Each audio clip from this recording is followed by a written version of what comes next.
మనం 11వ అధ్యాయం అయితే చదువుకుందాము. మందరుడి వృత్తాంతం గురించి తెలుసుకుందాము.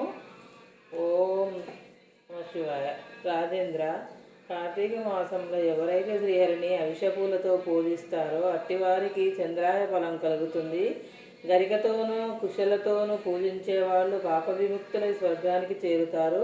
చిత్రవర్ణ వస్త్రాన్ని శ్రీహరికి సమర్పించిన వారు కూడా మోక్షం పొందుతారు.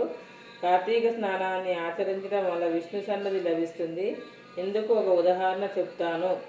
కళింగ దేశమున మందరుడు అనే బ్రాహ్మణుడు ఉండేవాడు. అతను సంధ్యావందనాన్ని విసర్జించి ఇతరుల వద్ద కూలి పనులు చేస్తూ ఉండేవాడు. ప్రతివత సద్గుణ రాశి అయిన సుశీల అతని భార్య. ఆమెకు భర్త యందు అనురాగమే తప్ప ఎలాంటి ద్వేషము లేనిది.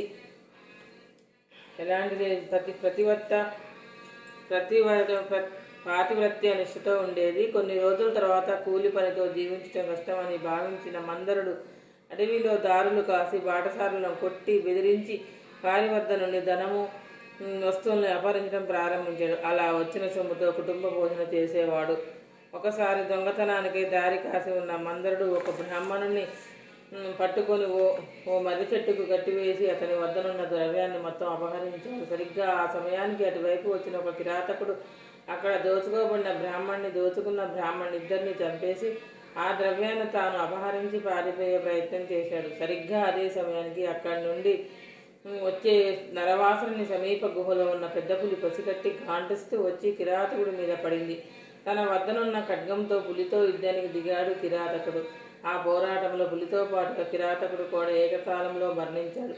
ఈ విధంగా మరణించిన మందర వ్యాఘ్ర కిరాతకులు నలుగురు యమలోకం చేరి కాలసూత్రం అనే నరకాన్ని అనుభవించారు. పురుగులు అమేధ్యముతో నిండి ఉన్న రక్త కూపంలో ఆ నలుగురిని పడవేశారు యమభటులు.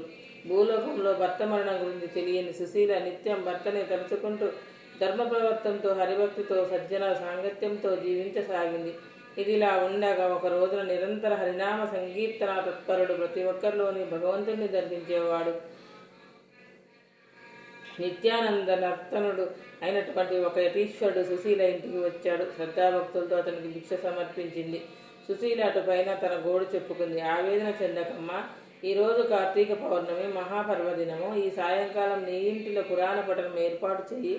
అందుకు ఒక దీపం చాలా అవసరం. దీపానికి సరిపడే నూనె నా దగ్గర ఉంది.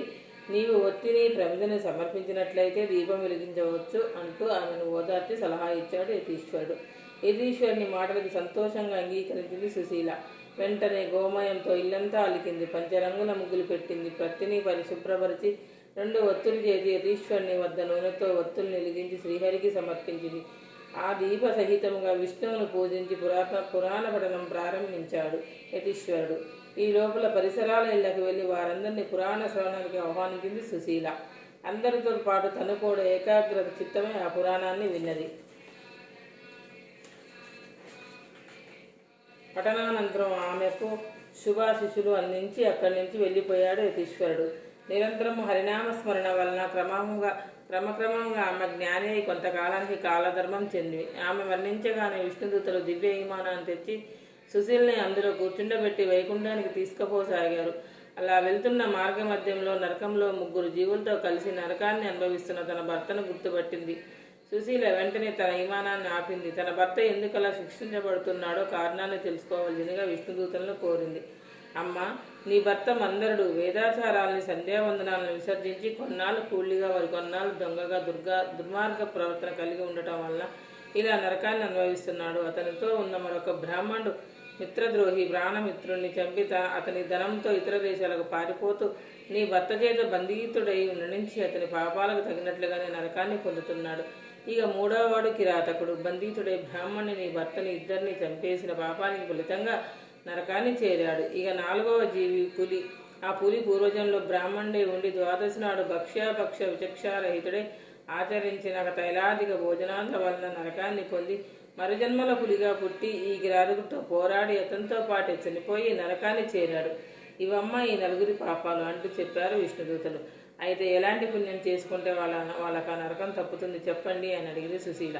కార్తీక మాసంలో నీ చేత ఆచరించబడిన పురాణ శ్రవణం ఫలితాలను ధారవేయటం వల్ల నీ భర్తకు పురాణ శ్రవణార్థమై నువ్వు ఇంటింటికి వెళ్ళి ప్రజల్ని పిలిచిన పుణ్యం ధారపోయటం వలన మిత్రద్రోహానికి పాల్పడ్డ ఆ బ్రాహ్మణుడికి ఆ పురాణ శ్రవణార్థమై నువ్వు సమర్పించిన 2 వత్తుల పుణ్యమును మిగిలిన 2కి చెరిసగం దారబోయటం వల్ల కిరాతక వ్యాఘ్రాలు నరకం నుండి ముక్తిని పొందుతారు అంటూ చెప్పారు విష్ణుదూతులు.